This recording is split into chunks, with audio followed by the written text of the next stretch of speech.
Have you ever noticed how painted images are all around us? That's where I come in. I'm a curator at an art gallery. I choose paintings for people to look at, and I'm on a mission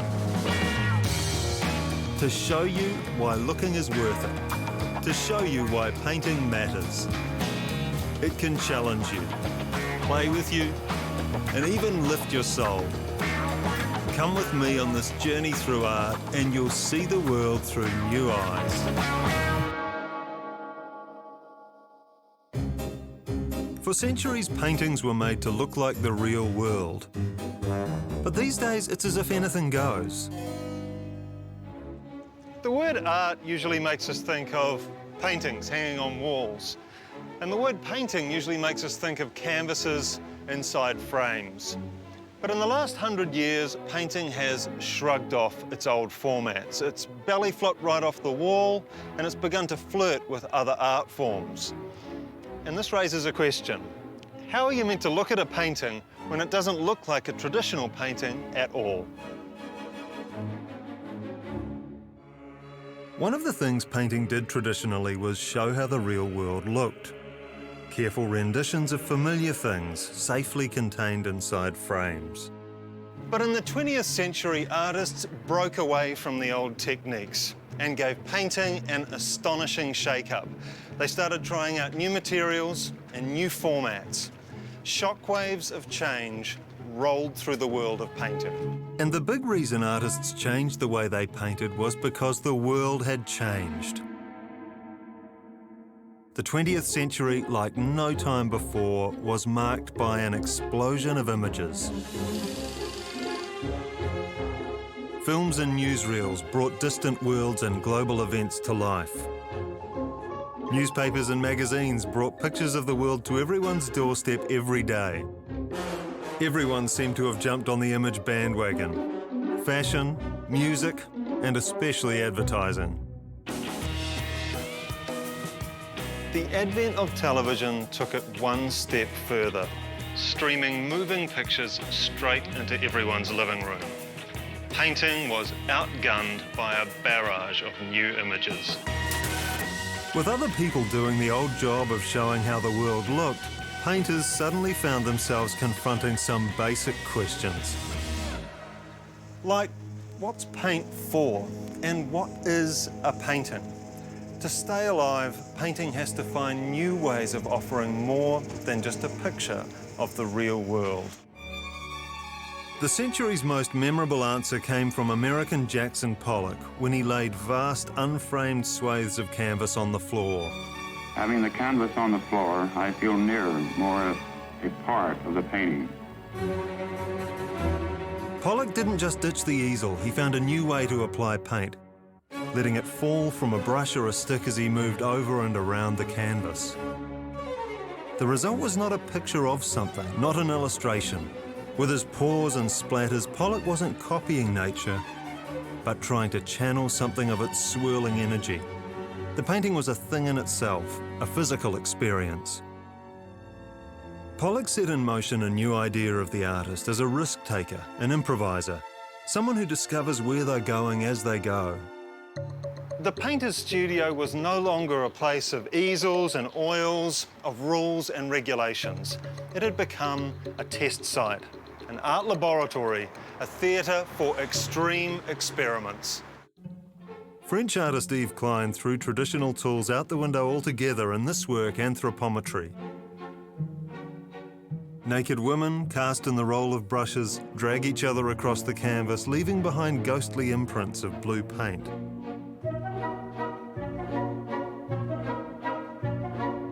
As cameras take it all in, Klein with his suit and tie is the artist as director, choreographing a painting in progress. In the 1960s, new ways of painting were literally exploding into view. Niki de Saint-Phalle used a gun instead of a brush to paint. Taking aim at pure white surfaces, Saint-Phalle pulls the trigger and literally makes art bleed. It's creation and destruction all at the same time. And suddenly it was open season for a whole new generation of experimenters. Artists picked up paint by the tinful and ran with it in unexpected directions. Australian Guy Benfield literally pours it on in his performances, using his head as a paintbrush to drag a gruesome streak of red down a gallery wall, or donning caftan and wig to create a gloriously messy send-up of the creative process.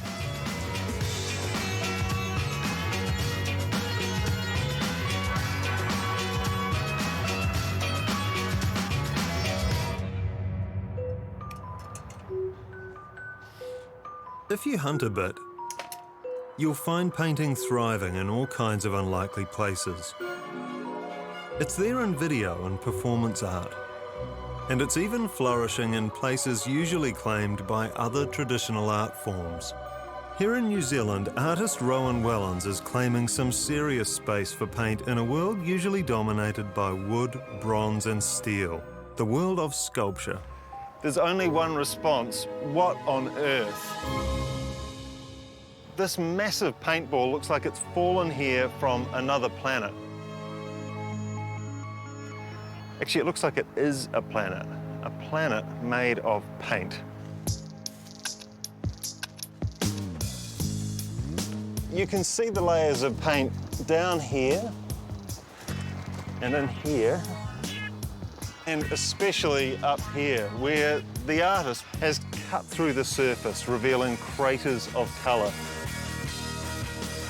It's like the inner geology of an art asteroid. Rowan wants us to see painting, the most familiar art form round, as something strange, unexpected, wonderfully alien. And surely this must be one of those aliens. Tony Owsler sends painting even further into strange territory with his creation Spectre, a blobby white sculpture covered in blinking eyes that are themselves covered in swipes of lurid paint. Owsler merges the old art of painting with the new art of video to create an art monster, a blinking paint thing. Painting today is well and truly out there. Artists have pulled it off the easel, dripped and dragged it, acted up with it, attacked it with new tools, and combined it with new media. But if painting's mission is to go as far out as possible, doesn't it start to lose touch with the real world we live in?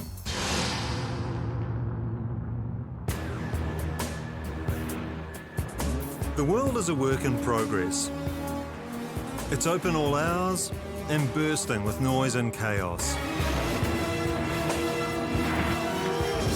So how is painting meant to capture all that? For centuries, the art of painting was known as the highest of the high arts, and that meant it hovered high above all this, above the noise and the scatter of everyday life.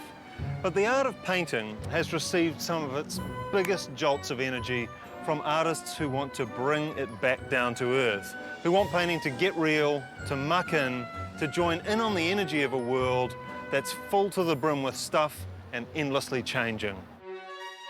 Back in the 1900s, Cubists like Picasso came up with a daringly direct answer. For them, getting real didn't mean just painting realistic scenes. It meant tearing out pieces of modern life and sticking them to canvas. Headlines, articles, illustrations, a new kind of art called collage. And what collage gave Picasso was a language of layers and collisions, a way to evoke the energy of a world that felt increasingly fractured. These days, collage might look tame, but it transformed painting into a place where pieces of the real world could live a second life. By the middle of the 20th century, painters are living as never before in a world of things, objects, products, consumables, and disposables. Bags of this stuff daily. And in some of the most startling paintings, all this stuff becomes the stuff of art. The flat surface of painting starts to jump and wriggle with bits of real life. In New York, Robert Rauschenberg saw a new role for the painter as a trash picker, someone who finds new uses for the stuff the world thinks it has no use for. In his work Bed, he turned his own worn-out quilt and pillows into a canvas oozing with colour. The mess of oil paint hints this might have been the scene of a horrific massacre or lurid orgy. Rauschenberg brought art, life and paint together in a new and sticky romance. And here in New Zealand, no one's taken up that romance, colliding art and life, as gleefully as Don Driver. You can see Driver as a landscape artist, piecing together bits and pieces of country life. Or a hellraiser, ripping into fields of colour with sharp and spiky stuff. Or a comedian, using paint to turn common objects seedy and strange. But what matters most in his art is surprise. Driver is New Zealand art's resident transformer of society's spare parts. He's an artist who loves to throw bits and pieces of the world together. A paint pot, a piece of a packing crate, a CD, and release jolts of sheer surprise. And what gives his wall-based works their kick is the quarrel between the beauty of their colour and the brute reality of the things they're made from.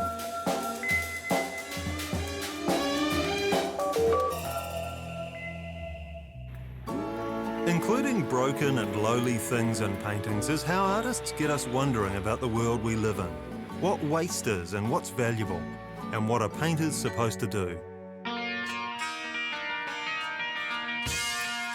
Whether bringing paint to the world or pieces of the world to paintings, listing the materials this Kiwi artist uses is a major task. Records, discarded plastic toys, an old saw, nails, bits of wildlife, old circuit boards. Welcome to the world of James Robinson. A place full of poor things, but incredibly rich in energy. Even the canvas underneath is a scavenged object. It's older paintings cut up and recombined like Frankenstein's monster. It's a big, shaggy, smelly, ill-mannered mongrel of a thing. And I mean that as a compliment. A Robinson painting is part battleground, part headspace, and part archaeological dig. Words and images compete for the right to speak amidst churning piles of stuff. So what is it that inspires an artist to turn one man's junk into works of art? Why do artists go scavenging in this world of used things rather than buying new? I like things with sort of a trace of their own history to them, you know, sort of where energy's impacted physical material. So, you know, like the smashed plastic from a car accident is quite interesting because it's got a life, you know, it's been deconstructed by an event which has energy in it. So you're sort of collecting histories and memories from the world at large? Yeah, it's sort of collage, but for me, I kind of have to compost it down and mush it up to make it my own again.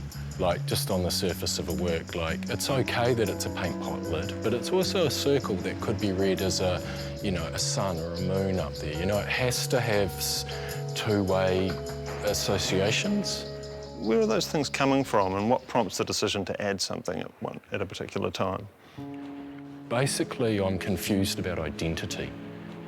And painting is an arena to try and find self within the culture and the time of what we are made of. Because painting's only ever a record of the person that the society has constructed. I want to do something that's undeniable. Like, when real heavy stuff happens in your life, whether that's unemployment or alcoholism or the suicide of a friend, art is a way of kind of like trying to deal with yourself, you know, in a real palpable way. There's just something hardwired in us that, you know, we have to deal with things on a concrete level. Personal turmoil seems to lurk behind James's paintings. It's hard not to wonder about the events that triggered them. But in the end, what matters in the painting is the feeling it triggers in us. And the key to that is right there on the surface, in the making of something, the texture of it, the paint. Paint's a fluid, it's malleable, you can work over it. It's also constructive when it dries down. So I suppose it can become like mud, you know, the way mud cracks. And when it dries, it has an extremely thick skin, doesn't it? You can throw a lot at it. You can chip away at it archaeologically too. It's a bit of a scab. So when someone steps into a show of James Robinson paintings, what do you want for them? How do you want them to respond? I love a show. I love the moment where the manky becomes crystallised on the pristine wool. It's gorgeous. I really rely on the clean to offset my grunge aesthetic. James's paintings are packed with pieces of our world, the world of products and consumer goods. But they've gained a new kind of energy, one that spans a personal history as well as the Earth's history. With their crusty surfaces, they're like fragments of a long-gone civilization. And by mounding the paintings with perishable things, he provides us with a vivid reminder that both life and art change and decay over time.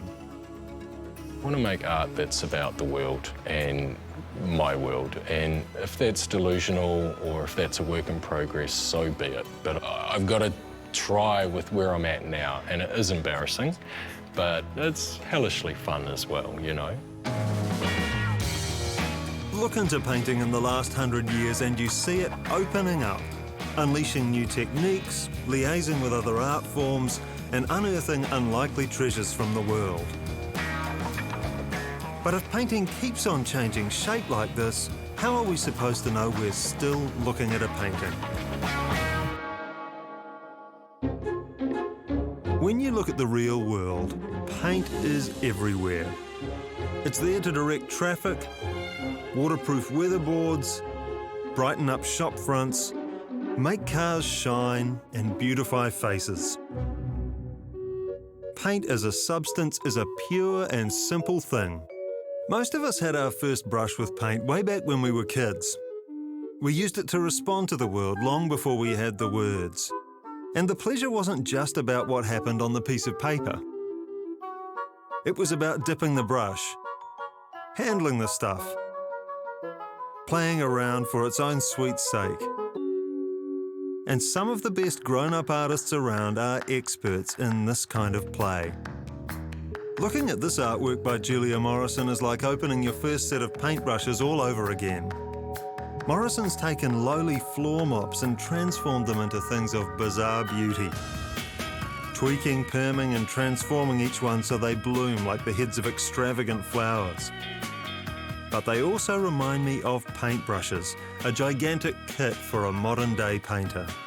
Now, it's a kit far too large to use, of course, but I love the vision that it inspires. Imagine a new generation of flower painters heading out with brushes in hand to mop the world with colour. Like Australian Hassan Sami, who peels, pours and piles unused acrylic paint into things that look both delicious and hard to control, like a triple-decker ice cream on a summer day. And Katarina Grosser, who blasts paint into the world, filling it with colour that spreads across ceilings and balloons from the walls like strange fruit. Grosser's paintwork isn't something to look at, it's something you're in. These days, painting is an open house of materials, techniques and ideas. And no one's had as much fun ransacking the place as Judy Darragh. Hey there, Judy. Oh, hi, Justin. How you doing? Come on in. Judy brings something very welcome to the super serious world of art, a sense of humour. Nothing in her art looks much like a painting in the old sense, but paint itself is everywhere to be seen, oozing onto unexpected objects. What are these? They're like the pots that noodles come in. Yeah, these are takeaway pots. I was using them, to mix paints, and then I started to stack them up and make an idea of a three-dimensional painting. Because, painting is two-dimensional. But in Judy's hands, paint is always coming off the flat surface and into our space, squeezed out like spaghetti, popping up like day-glow mushrooms. The mind goes back to primary school art table and also the magic shop, you know, spaces I loved as a kid. Can art be light and playful and serious as well? Look, it's play. I mean, I come down here and I play, basically. It's like on my sandpit, and it's great. And I think that's all artists do. We play in our studio, you know, we practice. And I think sometimes you get it right. Why does play matter? What does it teach us? Well, play opens you up to failure and experimenting. Through experimenting, you learn success and failure. I mean, I make failures all the time in here, and I love my failures, and I learn from my failures. And you have to understand your failures and recognise them so you can make work that's going to work. Instead of creating brand new objects, Judy uses paint to give new life to existing ones, dunking, dribbling and spraying them. I reckon paint is best left alone. You know, you just put it on and you let the paint do what it wants. Because you seem to love the drip. You've got a real romance going. I have got a romance with the drip, and that came originally when I was just working on posters. And I was just pulling all these posters and just sort of dribbling white acrylic paint on these cars and hot rods and women and crocodiles and God knows what. And everyone kind of had a different story. You know, sometimes it looked like mother's milk, sometimes it looked like jism, sometimes it looked like the paint coming through the wall. You know, it had all these wonderful stories about paint. For Judy, painting isn't about total control. It's about letting things spill where they may and seeing where that leads her. People believe that, you know, a great artist is a great painter. I don't know where these rules came from, but it's good to challenge those rules. And I mean, that's what artists do. We're meant to here to take risks and challenge what, you know, came before us, in a sense.